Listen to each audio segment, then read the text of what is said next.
Hello everyone, আজকে আমরা বিয়েবাড়ির চিকেন রোস্ট তৈরি করব এবং এটা খুব ইজিলি আপনারা বাসায় তৈরি করে ফেলতে পারবেন। ফার্স্টে হচ্ছে আমাদের যা যা লাগবে: পেঁয়াজ কুচি, কাজু বাদাম, কাঠবাদাম, কিশমিশটাকে একসাথে ব্লেন্ড করে নিয়েছি। আপনারা চাইলে শিলপাটায় বেটে নিতে পারেন। লাগবে টক দই, লাগবে কাঁচামরিচ, চিনি, টমেটো সস, তারপর গুঁড়া মশলার মধ্যে আছে কিছু জায়ফল, জায়ত্রী, গরম মশলা, গোলমরিচ গুঁড়া, ধনিয়া গুঁড়া, জিরা গুঁড়া, লাল মরিচ, আদা রসুন পেঁয়াজ বাটা, গরম মশলা, কেওড়া জল, চিকেন, ঘি আর তেল।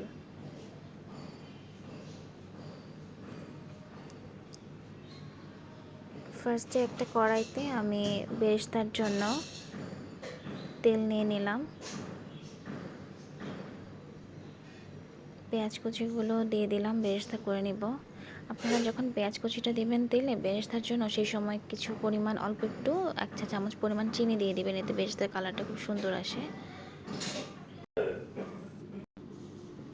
তারপর ভালো করে দাঁড়িয়ে থেকে বেরেস্তা করে নিতে হবে, নয়তো পুড়ে যাওয়ার চান্স থাকে। বেরেস্তাগুলোকে এখন তুলে নিব তেল থেকে। সেম পাত্রে আমি তেল কিছু পরিমাণ উঠিয়ে এবার রোস্টের জন্য গরম মশলা, দারচিনি, এলাচ, তেজপাতা, লং, আদা রসুন পেঁয়াজ বাটা দিয়ে ভালো করে মশলাটাকে তেলের মধ্যে কষিয়ে নিব। এখানে কোনো পানি অ্যাড করবেন না, তেলের মধ্যে মশলাটাকে কষিয়ে নেবেন। এতে করে মশলার যে কাঁচা স্মেলটা সেটা চলে যাবে। এবং রোস্টের মশলা কতটুকু আপনি কষিয়ে নিচ্ছেন কিভাবে, এতে করে টেস্টটা আরও বেশি, রোস্টের টেস্টটা আরও বেশি ভালো আসবে।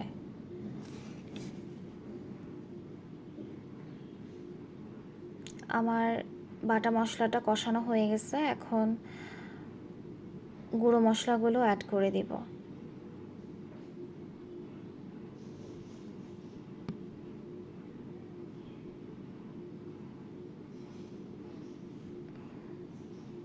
জিরা, ধনিয়া, গোলমরিচ, জায়ফল, জায়ত্রী, লাল মরিচ, গরম মশলা। এখানে প্রতিটা মশলাই চেষ্টা করবেন দিতে, এতে করে রোস্টের টেস্টটা অনেক ভালো আসে, একদম বিয়েবাড়ির মতো।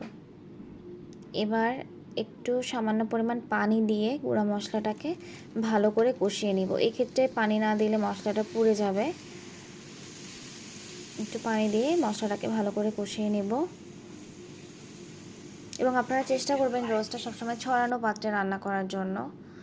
এই যে আমার তেল আর ঝোল উপর, মানে তেল ঝোল আলাদা হয়ে গেছে, মানে এখনই বুঝতে হবে মশলা কষানোটা শেষ। টমেটো সস দিয়ে দিলাম। এবার সেই কাজু, কিশমিশ, কাঠবাদাম বাটাটা দিয়ে দিলাম, দিয়ে আরও কিছুক্ষণ কষিয়ে নিব।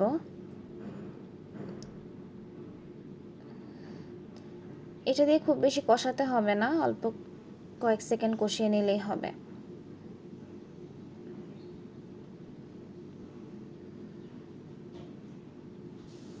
এই যে দেখতে পাচ্ছেন যে মশলাটা তেল উপরে উঠে আসছে। কষানো শেষ, এবার চিকেনটা দিয়ে দিব। আমি এখানে 2টা চিকেন ইউজ করেছি আজকে, সোনালি মুরগি। আমি চিকেনটা এক্ষেত্রে যখন সোনালি চিকেনটা ইউজ করি সেক্ষেত্রে আমি ভাজি না। আপনারা যদি ব্রয়লার মুরগি ইউজ করেন তাহলে অবশ্যই চিকেনটাকে ভেজে নেবেন।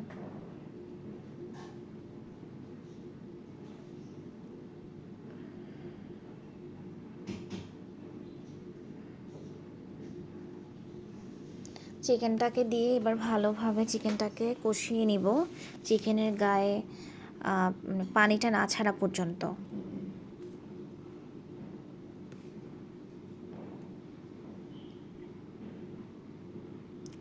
ভালো করে নেড়ে চেড়ে চিকেনটাকে কষিয়ে নিব।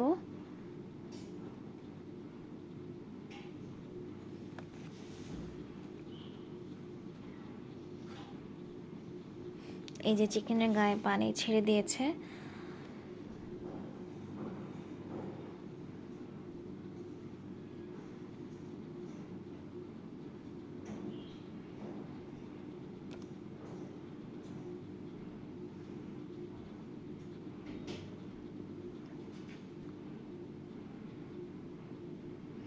এবার আমরা দই দিয়ে দিব। এটা হচ্ছে আমি লিকুইড মিল্কের সাথে কিছু পরিমাণ লেবুর রস মিশিয়ে হচ্ছে তৈরি করে নিয়েছি। আপনারা চাইলে একদম টক দইটা দিতে পারেন। যখন হঠাৎ বাসায় টক দই না থাকে তখন আপনারা এভাবেও টক দইটা তৈরি করে নিতে পারেন। দইটা দিয়ে আরও কিছুক্ষণ কষিয়ে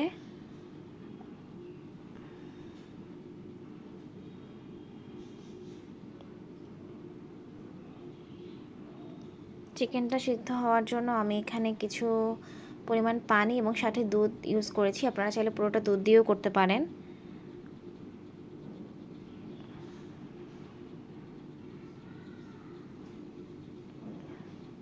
কিছু পরিমাণ কাঁচামরিচ দিয়ে দিবেন, সেটা রেকর্ড করা হয়নি।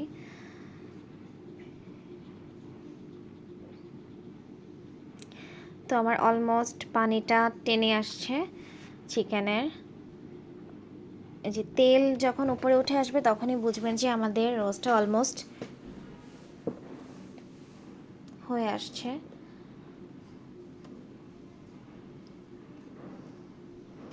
কি সুন্দর একটা কালার আসছে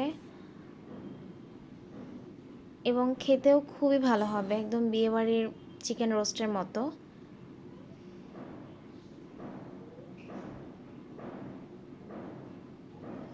আমি এর মধ্যে কেওড়া জল, একটু চিনি, পেঁয়াজ বেরেস্তা, ঘি অ্যাড করেছি। আলু বখরাটা আপনারা ইউজ করতে পারেন। আমি আলু বখরাটা পার্সোনালি পছন্দ করি না, তাই আমি রোস্টে আলু বখরাটা ইউজ করি না। এই তো আমাদের রেডি হয়ে গেল chicken roast.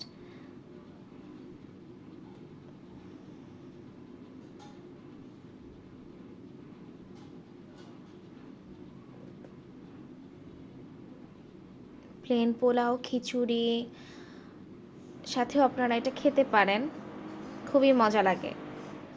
Thanks for watching.